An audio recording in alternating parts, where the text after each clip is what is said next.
A somatic stealing narcissist.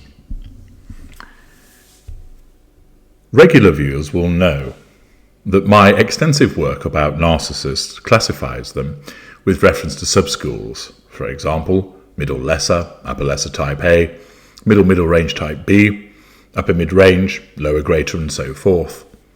I also use cadres, which are generally about the preferences of the narcissist: cerebral, victim, elite, and somatic.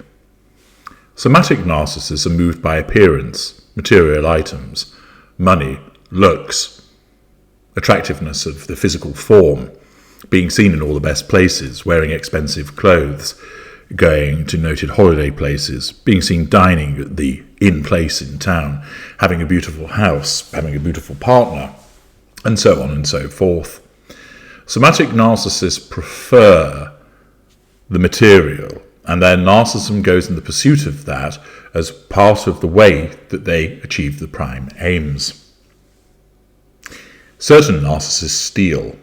This is done as a consequence of acting with a sense of entitlement, having no emotional empathy for those affected by the theft, demonstrating an absence of accountability for such behaviour, and demonstrating an absence of boundary recognition.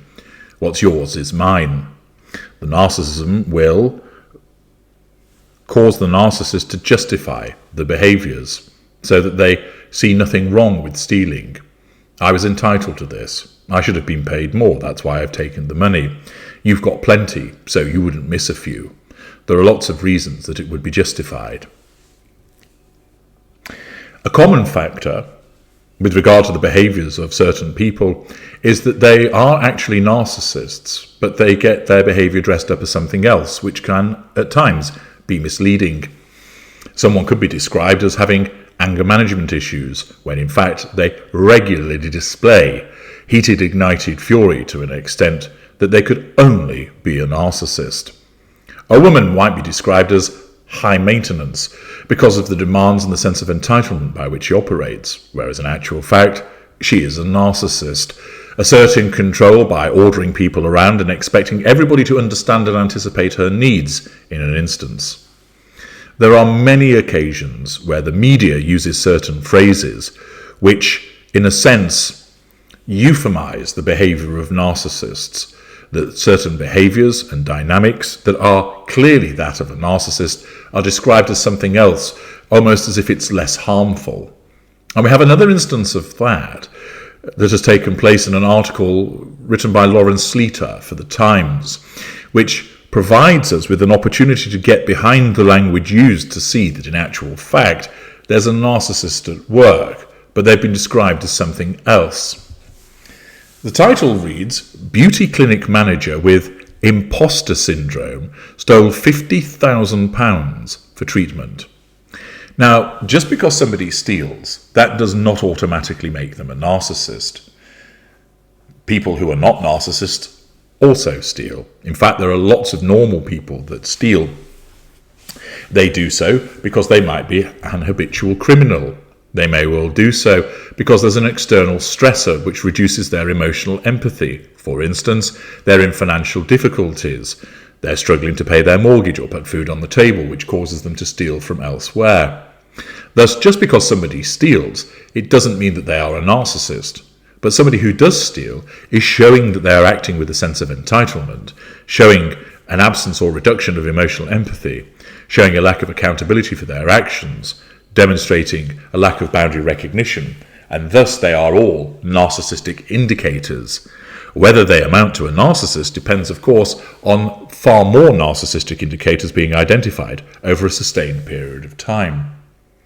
But in this instance, a cosmetic clinic manager who stole almost £50,000 to fund beauty treatments to look perfect, vanity, and fit in with her glamorous colleagues, control, has avoided jail.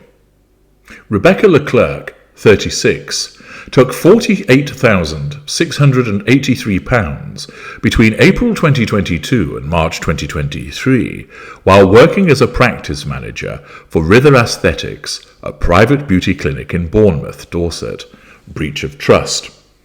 Sense of entitlement. Leclerc used the money to fund anti-wrinkle injections, fat freezing, and hydrofacial treatments, as well as 5-star trips and new clothes, all of which she posted about on social media.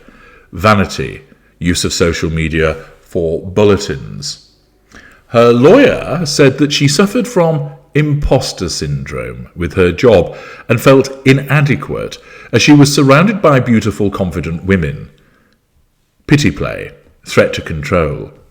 At Bournemouth Crown Court, Leclerc pleaded guilty to 1 count of theft by an employee and was given a suspended prison sentence.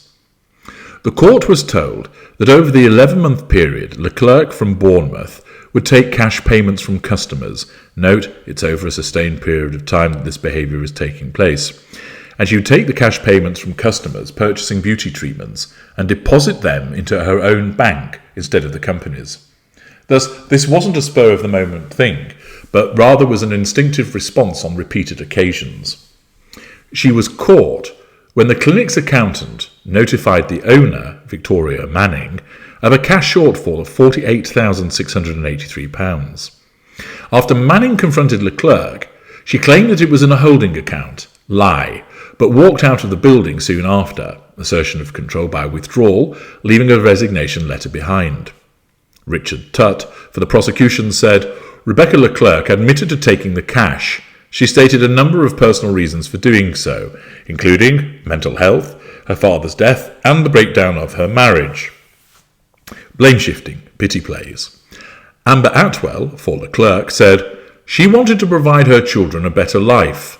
She had imposter syndrome, surrounded by a luxury brand and beautiful, confident women, yet she did not feel worthy. It changed when she had money. Thus, being surrounded by these beautiful, confident women threatened her sense of control and led her to believe that it was imposter syndrome, which is just being doled out as an excuse for the purposes of the appearance in court, to blame shift onto this supposed imposter syndrome. Of course, the position changed when she had money. When she had money, she felt like she was able to fit in, i.e., the threat to control no longer manifested, and she could post on social media, which exhibits her vanity and the need to broadcast her beauty treatments. She started having treatments her colleagues were having. It made her feel better. She was front of house and felt like she needed to look perfect. It was an addiction, being able to spoil the kids, buy them new clothes, take them on trips. So not only was it the case that she utilised it for her supposed imposter syndrome, but it also meant that she was spoiling her children, i.e. using the money of other people, lack of boundary recognition, to assert control over her children by in essence bribing them. Her buying them new clothes and taking them on trips would be nothing to do with imposter syndrome, as it was about controlling the children. Interestingly, Judge Robert Pawson told the court that he did not see a scintilla of remorse, absence of remorse, lack of emotional empathy, from Leclerc, who earned a salary of about £1,900 a month at the clinic. I think you are living in cloud cuckoo land, delusion. I don't think you have got a clue, he said.